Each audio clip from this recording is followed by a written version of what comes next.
요한일서 1장 10절을 보겠습니다. 아침빛같이 또렷하고 달같이 아름답고 해같이 맑고 기치를 버린 군대같이 엄미한 여자가 누구인가? 본문은 해같이 맑은 여자가 누구인가 라고 칭찬했어요. 그 여자가 누구나 술람이 신부라는 거예요. 그것이 저와 여러분이 되어야 한다는 것입니다. 믿습니까? 신부의 첫 번째 영광은 아침빛까지 뚜렷하고 이렇게 말씀을 배웠죠. 두 번째 영광은 뭐냐? 달같이 아름답고. 세 번째 영광은 뭐야? 오늘 해같이 맑은 여자.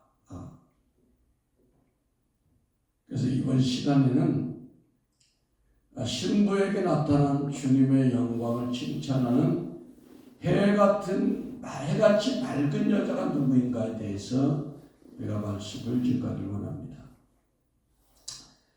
본문은 술람미 왕후에 대해서 이스라엘 백성들이 칭찬하는 거예요. 이스라엘 백성들이 술람미 왕후를 아침빛같이 뚜렷하고 달같이 아름답고 해같이 맑고 기치를 버린 군대같이 엄미한 여자라고 칭찬하고 있는데, 오늘은 세 번째 해같이 맑은 여자에 대해서 증거하는 겁니다. 이사야 60장 1절 2절은 해같이 맑다는 것은 하나님의 영광이 그 신부에게 임한 거예요. 있습니까? 하나님의 영광이 임한 거예요. 그래서 이사야 60장 1절 2절은 일어나라 빛을 발하라 이는 내 빛이 이르렀고 여호와의 영광이 내 위에 임하였습니다. 우리 가운데 영광이 임하면 우리가 해같이 맑은 하나님의 신부가 되는 걸 믿으시면 아멘. 보라 어둠이 땅을 덮을 것이며 캄캄함이 만민을 가려오려니와 오직 여호와께서 내 위에 임하실 것이며 그 영광이 내 위에 나타난다. 말씀이 생명으로 여러분에게 임하는 것을 볼 수 있습니다. 주님의 신부는 주님의 거룩함을 삶 가운데 나타내야 된다고 우리 주님이 말씀했어요. 마태복음 5장 13절 14절 너희는 세상의 소금이니 소금이 만일 그 맛을 잃으면 무엇을 짜게 하겠느냐? 그 후에는 아무 쓸데가 없어 다만 바뀌어버려 사람들에게 밟힐 뿐이다. 우리가 소금이 돼야 되는데, 소금은 뭐야? 세상의 어둠을 정화시키고 부패를 막는 거죠. 소금은 짜기 때문에. 우리가 그런 역할을 그렇지 않으면 세상에서 외면당한다는 겁니다. 주님의 신부는 주님과 하나로 연합되었을 때 강력한 빛을 발하기 때문에 그 전제 조건은 뭐다? 십자가의 삶을 살아줘야 된다는 겁니다. 믿습니까? 빌립보서 1장 20절 21절에 보면 나의 간절한 기대와 소망을 따라 아무 일에든지 부끄럽지 아니하고 오직 전과 같이 이제도 온전히 담대하여 살든지 죽든지 내 몸에서 그리스도가 존귀 되게 하려 하리니 이는 내게 사는 것이 그리스도니 죽는 것도 유익하다. 사도 바울이 이렇게 담대하게 얘기했어요. 지금 술람미 신부는 갈라디아서 2장 20절 주님과 연합되어서 내게 사는 것이 그리스도다. 이제 내 안에 사는 건 나는 없어. 내 안에 오직 주님만 살아. 이런 상태가 됐던 상태입니다. 그래서 사도 바울은 자신이 이 세상을 떠나서 천국에 가서 그리스도와 함께 사는 것이 좋지만 오직 교회에 남은 그 고난을 채우기 위해서, 그래서 남은 고난을 채우기 위해서 다른 지체들의 유익을 위해서 육신의 내가 가는 것, 고통 가운데 가는 것, 환난 가운데 거하는 것도 내가 감수하겠다 이렇게 말씀하고 있는 것입니다. 여러분이 지금 내게 산 것이 그리스도라는 말씀이 이루어졌다면, 갈라디아서 2장 10절이 되어졌다면, 여러분 날마다 천국에 대한 소망으로 충만하고 세상에 대한 미련이 전혀 없는 상태, 이 상태가 해같이 맑고에 해당됩니다. 우리 모두 해같이 맑은 거룩한 신부의 영적 상태가 되어서 우리가 살아야 되겠습니다. 그것이 뭐예요? 갈라디아서 2장 20절을 고백하는 거죠. 오직 내 안에 그리스도께서 사신 것이라. 나는 없다. 나는 이제 죽었다 그거죠. 예. 여기서 해같이 맑고라는 것은 히브리 말로 바라, 따라가 바라. 바라란 뜻은 흠이 없고 깨끗하고 맑은 것을 뜻하는데, 시편 19편 8절에 뭐라고 얘기했냐? 여호와의 교훈은 정직하여 마음을 기쁘게 하고 여호와의 계명은 순결하여 눈을 밝게 한다 했겠어요. 예. 술람미가 거룩한 것은 이방 왕들처럼 어떤 정략적인 결혼도 아니고, 뭐 자신이 궁궐에 가서 출세를 해보겠다는 마음도 없고, 그냥 순수한 마음에서 연합이 된 거예요. 그래서 술람미는 왕궁에 자기의 뭐 일가 친척들을 끌어들여 가지고 국가기강을 무너뜨리는 뭐 국정농단이나 이런 데 관여하지도 않고, 매우 소박한 그런 그 삶을 살았기 때문에 백성들의 찬사를 받았습니다. 이스라엘의 정치사를 보면 암몬 사람 도비아 같은 사람들은 이방 사람들과 내통해가지고 이스라엘을 어렵게 만든 적이 많았어요. 근데 술람미 왕은 그렇지 않았습니다. 오직 솔로몬 왕과 사랑의 동기로 맺어진 신부고, 이건 뭐야? 우리도 오직 주님을 그냥 어떤 내가 목적을 성취하기 위한 수단 방법을 완성하기 위해서 만나는 주님이 아니라, 그저 주님이 우리를 구원해 주시니까 그 사랑의 동기로 주님 앞에 나가야 된다는 겁니다. 믿습니까? 네. 그래서 술람미 신부의 그 가족들이 보면 소박하게 살았어요. 왕 후에 위치에 있으니까 들어와서 한 자리 해도 되는데, 오빠들이 그냥 포도원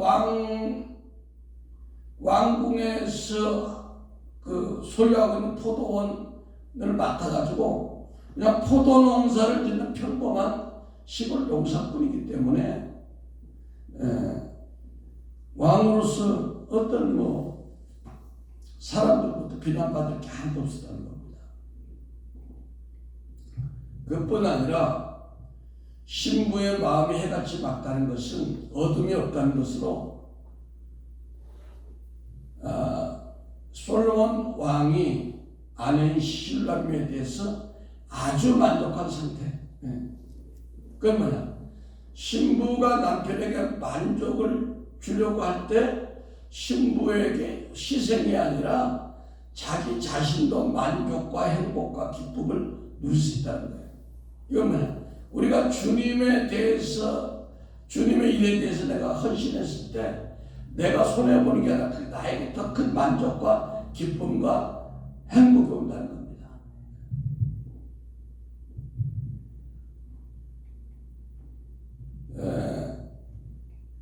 어떤 사람들은 주님이 십자가에서 다 이뤘다고 했는데, 그냥 가만히 있어도 때가 되면 어련히 알아서 주님이 나를 거룩하게 감화시켜서 나를 성화시킬 것이다, 그렇게 생각하는 사람도 있지만, 그건 구원파식의 잘못된 신학이론이에요. 우리의 성도의 삶의 거룩은 하나님과 사람이 연합된 것, 협력돼서 신인일체, 신인협력,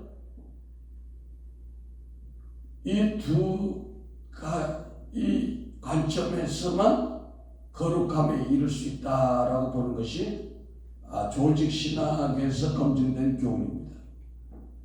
그래서 요한복음 15장 5절에 보면 나는 포도나무에 너희는 가지니까 가지는 가만히 있어라. 내가 다 한다 이게 아니라 가지가 붙으려고 노력을 해야 된다는 겁니다. 나는 포도나무에 너희는 가지니 저가 내 안에 내가 저 안에 있으면 이 사람은 과실을 많이 맺나니 나를 떠나서 너희가 아무것도 할 수 없다. 가지가 가지 역할을 하려고 했지 가지가 나무를 떠나서 혼자 독립하려고 하면 안 된다는 겁니다. 믿습니까? 그러므로 성도는 말씀과 기도와 성찬과 봉사와 뭐 이런 모든 우리가 거룩하게 될 수 있는 그런 방편들을 선용해가지고 늘 성령 충만해서 심령 천국이 돼야 하는데도 우리의 삶이 어때요? 우리가 이미 십자가 은혜로 의인이 되었지만 아직 내 안에 처리되지 않은 미숙한 죄의 성품, 죄성, 독성, 악성이 있어서 우리가 어찌하든지 기도하면서 자신을 성찰하면서 우리의 영혼이 끊임없이 정화되어야 하는 것을 말씀하고 있습니다.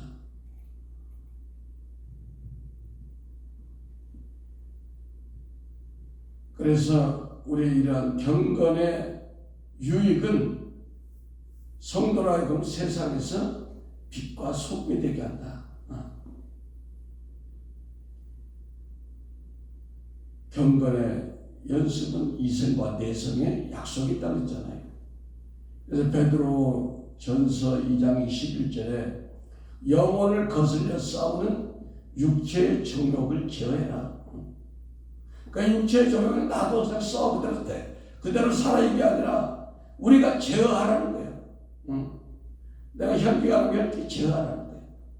욕심이 나면 욕심을 제어하라는 거예요. 가만히 있어도 하나님이 욕심을 이게 아니잖아요. 또 11절에 보면 너희가 이방인 중에 행실을 선하게 가져 너희를 악행한다고 비방하는 자들로 하여금 너희의 선한 일을 보고 권고하시는 날에 하나님께 영광을 돌리게 하려 함이라 이렇게 말씀했습니다. 사람은 누군가를 사랑만 해도 얼굴이 환하고 외모가 아름답게 달라지기 때문에 사랑하는 사람들은 서로 말하지 않아도 알 수 있는 것처럼 우리가 말씀 안에서 건전하게 성장하고 우리가 주님 안에서 거룩해 하게 되기를 원한다면 우리의 영역이 해같이 빛날 수밖에 없다는 겁니다. 이거는 우리가 뭐 외모를 뜯어고치고 뭐 이쁘게 보이려고 하는 그런 거하고 다른 거예요.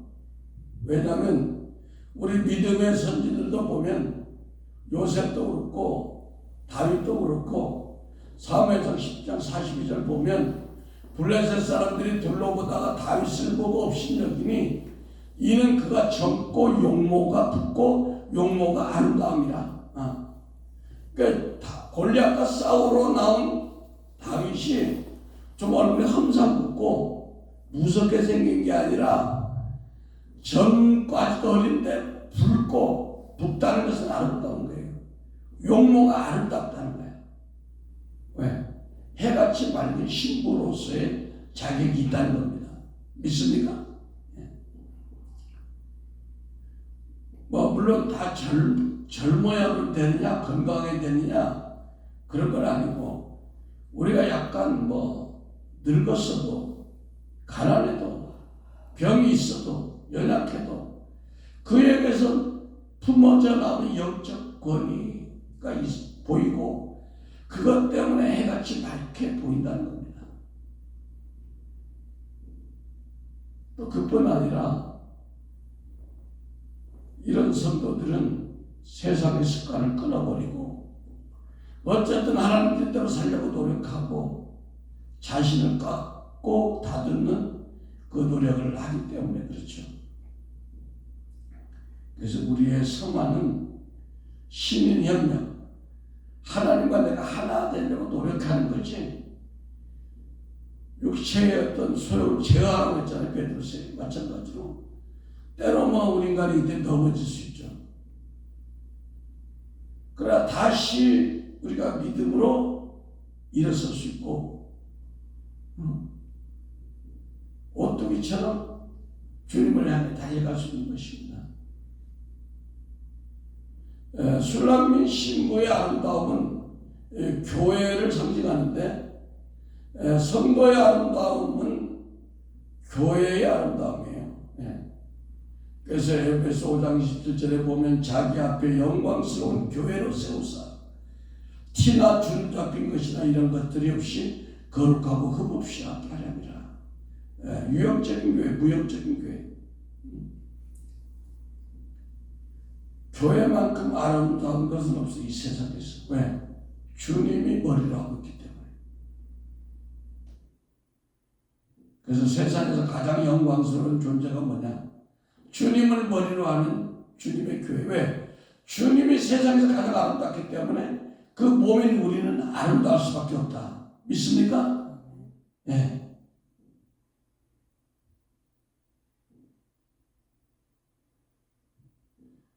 하나님께서 천지를 창조하시고 오직 한 가지를 만드시기 위한 목적으로 계속해서 역사하시는 거냐? 그것은 교회의 완성입니다. 보이는 유형교회와 보이지 않는 무형교회. 그래서 에베소 2장 20절 22절에 너희는 사도들과 선지자들의 터 위에 세우심을 입은 자라. 그리스도 예수께서 친히 모퉁이 돌이 되셨느니라. 그 안에서 건물마다 서로 연결하여 주 안에서 성전이 되어가고 너희도 성령 안에서 하나님의 거하실 처소가 되기 위하여 예수 안에서 함께 지어져 가느니라. 우리 교회의 구성원 신부들은 함께 지어져 가는 존재들입니다. 나만 잘 돼서 되는 것이 아니에요. 믿습니까? 몸이 있는데 팔만 건강해서 되는 게 아니에요. 눈도 건강해져, 다리도 건강해져. 믿습니까? 예. 그러니까 새 예루살렘의 회복은 뭐예요? 교회의 회복이고 교회의 영광입니다. 그래서 그 교회 구성원 우리 성도 한 사람 한 사람이 해같이 맑고 영광스러워야 될 필요가 있는 겁니다. 그래서 교회는 왜 해같이 맑고 아름답냐? 예수 그리스도의 몸이기 때문에 그래요. 왜? 에베소서 1장 23절에 교회는 그의 몸이다 이렇게 말씀하고 있습니다. 그러므로 교회는 주님의 영광만큼 영광스러운 존재로서 교회의 일원인 저와 여러분이 얼마나 영광스러운 존재인지 기억했으면 좋겠어요. 우리가 세상에 사니까 나도 세상 사람 같고 나도 세상 사람 나같지만 그렇지가 않아요. 주님 보는 관점에서. 믿습니까? 그래서 주님이 능력 있는 만큼 우리에게도 주님의 능력이 있습니다. 믿습니까? 세상 사람 그게 없어요. 주님이 거룩한 만큼 우리도 거룩해질 수 있는 거예요. 예. 주님의 아버지 사랑에 머물러 있던 것처럼 우리도 하나님의 사랑 가운데 살 수가 있는 겁니다. 할렐루야. 예. 교회는 그의 몸이니 만물 안에서 만물을 충만케 하는 자의 충만이라. 예. 그래서 주님이 온 만유를 품고 충만하신 것처럼 하나님의 교회만큼 만물을 충만케 하는 기관은 없다 세상에. 아멘. 어떤 삼성보다도 어떤 세계적인 기업보다도 주님 안에 모든 지혜와 보화와 모든 것이 있기 때문에 주님의 몸된 교회도 마찬가지란 말이에요. 믿습니까? 네. 우리가 위축되면 안 됩니다. 왜냐하면 머리와 몸은 함께 소유하는 유기적인 관계예요. 믿습니까? 그러므로 그리스도께서 영원하심으로 교회도 영원하다. 아멘. 그리스도께서 왕이듯이 교회 역시 그리스도와 함께 영원히 왕노릇한다. 하나님 우리에게 왕권을 주셨음을 믿으시면 아멘. 그러니까 그리스도께서 마귀의 일을 멸하셨듯이 교회 역시 예수의 이름으로 마귀를 물리칠 수 있는 능력이 있는 거예요. 믿습니까? 왜? 너희는 그리스도의 몸이요 그리스도의 각 부분이라고 고린도전서 12장 27절에 분명히 말씀하고 있습니다. 우리의 정체성을 확실히 갖고 있어요. 그래서 우리의 그리스도의 몸인 교회는 그리스도의 신부들은 놀라운 그 복음이 우리 안에 있습니다. 왜? 우리는 머리 대신 그리스도의 몸이기 때문에 이걸 믿으면 엄청난 은혜가 와요. 우리의 정체성이 회복돼요. 따릅니다. 나는 주님의 몸이다. 그러므로 나는 머리 대신 주님의 능력과 주님의 사랑과 주님의 은총과 주님의 축복 안에 날마다 살 수 있습니다. 아멘. 예, 왜? 그 머리가 주님이니까. 머리가 마귀라고 우리는 살 수가 없어요. 근데 세상 사람들은 머리가 마귀야. 알겠습니까? 두 번째, 교회가 해같이 맑게 영광되면 복음 전파의 사명을 부여잡았기 때문이에요. 네, 교회가 세상의 많은 기관보다 뛰어난 것은 우리가 복음 전파의 사명, 우리 각자 산 사람 한 사람 복음 전파 사명, 전도사님이 복음 전파의 사명을 가지고 있다. 믿습니까? 마태복음 18장 19절에 예수께서 나와 일러 가라사대 하늘과 땅의 모든 권세를 내게 주셨으니 그러므로 너희는 가서 모든 족속으로 제자를 삼아 아버지와 아들과 성령의 이름으로 세례를 주고 내가 너희에게 분부한 모든 것을 가르쳐 지키게 하라. 이 귀한 일을 우리 교회에게 맡기셨다는 거예요. 천사에게 맡기지 않았어. 믿습니까?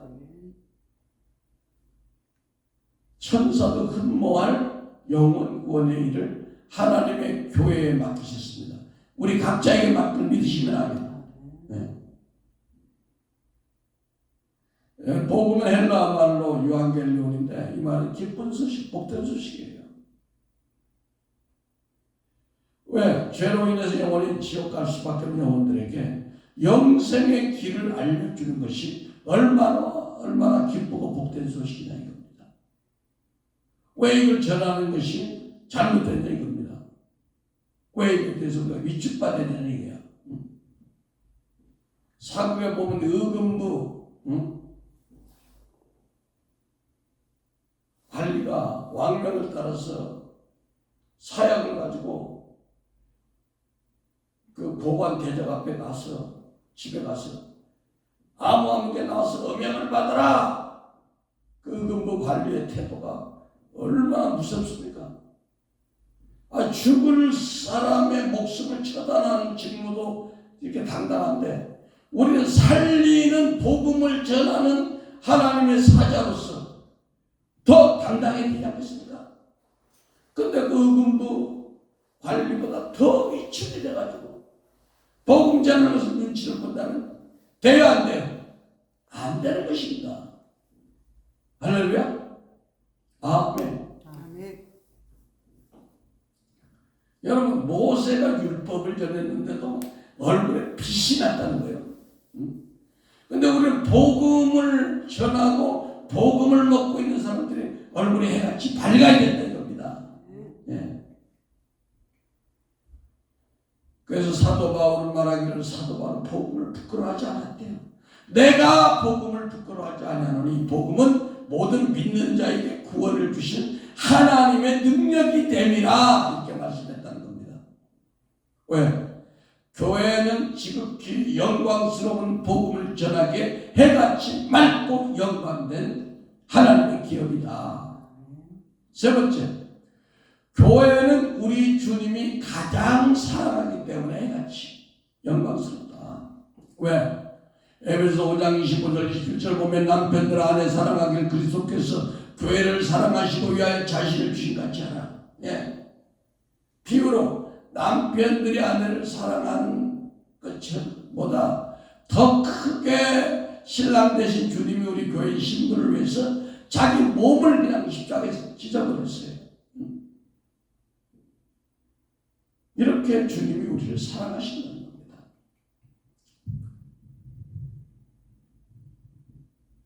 이는 곧 물로 씻어 말씀으로 깨끗하게 하사 거룩하게 하시고 자기 앞에 영광스러운 교회로 세우사 티나 주름 잡힌 것이나 이런 것이 없이 거룩하고 흠이 없게 하시니라. 교회는 하나님이 사랑하시기에 영광스럽고 해같이 맑습니다. 네 번째, 교회는 그리스도의 고난과 승리에 동참할 때 해같이 영광스럽다. 전제 조건과 동참할 때. 로마서 8장 17절 18절 우리가 그와 함께 영광을 받기 위하여 고난도 함께 받아야 할 것이니라. 생각건대 현재의 고난은 장차 우리에게 나타날 영광과 좋게 비교할 수 없다. 그러니까 초대 예루살렘 교회를 보면 거기 회개 막 기적 이런 것이 북이 나타났지만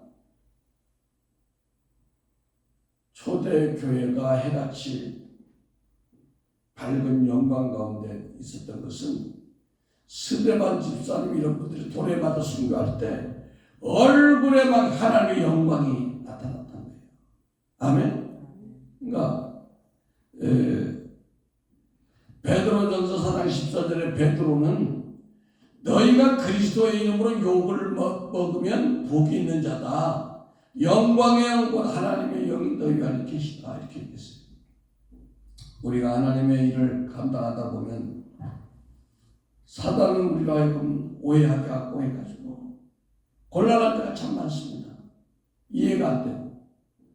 그런데 그런 걸 생각하면 우리가 의기소침하고 때로는 좀 침륜에 빠질 수 있지만 그때 우리가 욕을 먹으면 하나님의 영광의 영이 우리에게 임하는 걸 믿으시면 아멘. 영적으로 보면 우리가 해같이 밝다는 거예요. 알겠습니까?